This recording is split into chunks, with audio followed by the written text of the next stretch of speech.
pagod na talaga ako sa mag-inang yan. Ay naku, malaki naman sila mag-tip. Tsaka, sa palagay ko naman, mabait sila. Pero, pagod na ako sa mga request nila eh. Apaka-OA talaga ng mayayaman. Ay, kagaya kahapon, hindi makatulog si Ma'am Karina. Ilang beses pinapalitan sa akin yung bombilya ng ilaw. This is from Germany. And this is from Switzerland.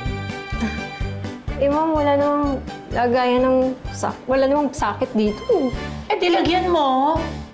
Tapos, gusto daw nilang mag-horseback riding. Mantakin nyo yun? Ay, naku, wala naman tayong kabayo, di ba? Pero, nagpumilit talaga.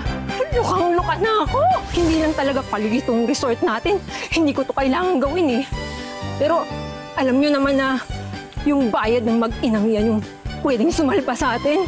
Hindi pwedeng magsara yung resort. Hindi tayo pwedeng mawalan ng trabaho. Walang susuko! Mabuhay si Kalisa! Mabuhay! Mabuhay! Mabuhay! Lisa! Mabuhay! Sounds natin. Yes. Ganda natin. Come in.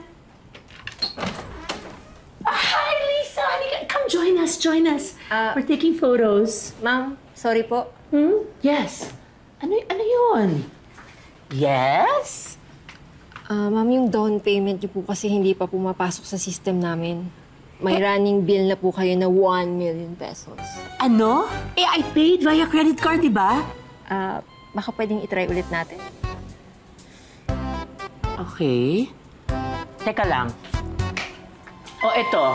Ayan. Swipe it. Ma'am, decline po. I-try niyo ulit. Imposible yan. Ma'am, ayaw po talaga. Kira, give me all my credit cards there. Okay, ito. Sige, i-try mo to. Decline. Ito. Decline. Ito. Decline, ma'am. O, yan. I-try mo lahat yan. Yan. I-try mo lahat yan. Sige. Decline, ma'am. Decline po. Okay, wait. Okay, wait. Give me a minute, okay? Mommy, what is happening? Okay, wait. I'm gonna call my business partner, si Jay. Teka lang. Jay!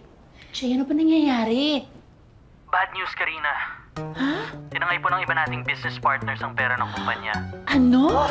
Paano nangyari yun? We just filed for bankruptcy at lahat ng assets ninyo, kinukumpiska na ng bangko as we speak. Pati mga bank accounts niyo frozen lahat. Ma'am, wala na po kayong pera. Ha? Oh my God!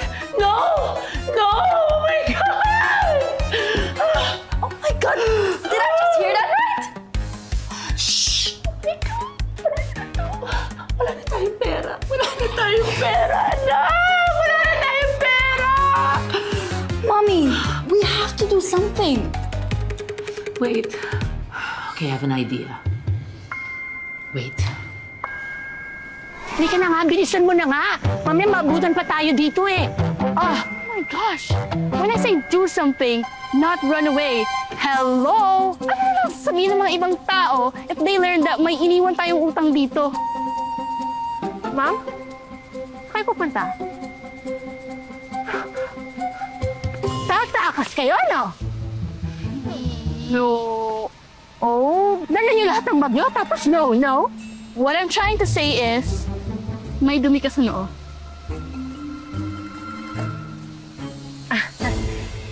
Oo nga, no. Thank you, ma'am. Halika na. Hindi kayo pwedeng umalis. Please, please. Huwag niyo kami isuplo sa mga pulis. Hindi naman namin sinasadya na maubusan kami ng pera. I mean, eto na, sige. Pupunta ako ng Manila, maghahanap ako ng pera. Babayaran ko kayo ng triple. Ang saya, di ba?